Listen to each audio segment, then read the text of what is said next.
सुधांशु नायक green Paradip trust शीत T आज्ञा अधिक आरंभ होलानी तो आम पारादीप ग्रीन पारादीप ट्रस्ट जोटा गोटे छोटिया अनुष्ठान बहुत कम दिन अनुष्ठान आम बेसी पुरातन भी नुह आम बेले बेले छोट मोट कम करके आसु आगु जमी आमर रथयात्रा हो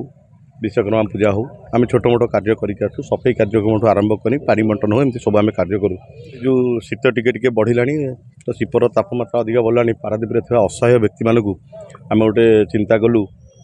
ग्रीन पारादीप ट्रस्ट चेयरमैन सहित कथबार्ता कि आम गोटे चिंता कलु समस्त को गोटे कमल आम ये शीत दिन में बांटापी तो आज से प्रोग्राम टी आरंभ होता खाली कमल नुह सुखिला खाद्य पानी पारादीप जो जो जगार असहाय व्यक्ति मैंने अच्छा टलीवाला हूँ कि मानसिक विकृत हूँ समस्त आज आम बांटार आरंभ कर प्रयास करूँ आग को आउ किसी दिन बांटापी प्रयास कर शशांक शेखर आचार्य ग्रीन पारादीप ट्रस्ट पारादीप देखंतु आमर जो ग्रीन पारादीप ट्रस्ट ये अनुष्ठान आमर पारादीप कार्यरत सांबादिक मानकर उद्यम प्रतिष्ठा लाभ करथिला एवं यार उद्देश्य थिला परिवेश सुरक्षा और परिवेश संपर्क लोक मानक सचेतन करवा। यह छड़ा विभिन्न समय आम्भे माने गरीब लोक मानक साहाय्य करवा रास्तार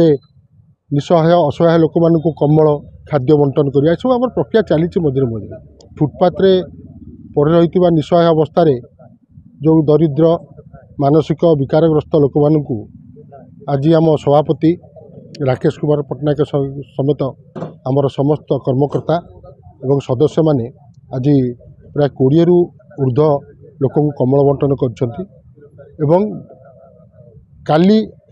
आउ किछि लोक मानकु यह बंटन करा योजना रही आमर आज्ञा संस्था अनुष्ठान रही कार्य सेवा कार्य चली।